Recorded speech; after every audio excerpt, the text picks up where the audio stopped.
ሰላም እንዴት ናችሁ? ውድ ቤተሰቦች እንደምን ቆያችሁ? ቆይታ ሁሉ ሰላም ነው? እኔ ጋር ሁሉ ሰላም እግዚአብሔር ይመስገን። እንግዲህ አብርሃም ታደሰ እንግዲህ መጣ።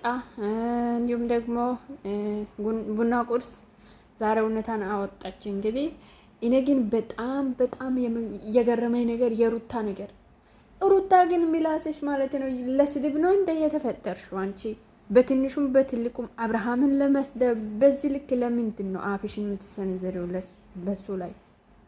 ኧረ በስመ አብ። እንዲያው አንዳንድ ጥፋትሽን አምነሽ በቃ ብለሽ መቀበል እኮ ነው። አሁን ይወጣል እኮ መረጃ ምናምን የለም ኖ መረጃ ይወጣል። አሁን ቴሌ ሄዶ ያወሩትን ነገር ያወጣል። ምክንያቱም እኔና አንቺ በቀጥታ ተደዋውለን ነው የምናወራው። ደግሞ እቤትም መጥቻለሁ ከትላንትና ወዲያ አለች ቡና ቁርስ። ስለዚህ እውነታ ሲወጣብሽ በዚህ ልክ መንጨረጨር፣ አቤት ማስመሰል፣ አቤት ማስመሰል። እግዚኦ!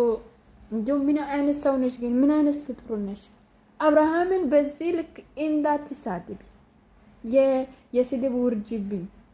የራስሽን እውነታ ስለሌለሽ እውነታ የአብርሃም እውነታ ሲወጣበት አንቺ ተንጨረጨርሽ።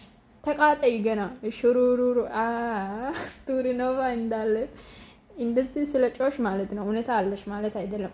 እውነታ ያለው ሰው አይጮህም ሲጀመር፣ ዘና ብሎ ረጋ ብሎ ያወራል። አንቺ ግን በስማም ጌታ ሆይ ድረስ። እቺ ሴትዮ ግን ከሚዲያ ብትጠፋ አቤት። አትጠቅምም ሲጀመር፣ ሚዲያ ላይ ኖረሽም አትጠቅምም፣ ጠፍተሽም አትጎጂም። ጥፊ ከዚህ ሁሉ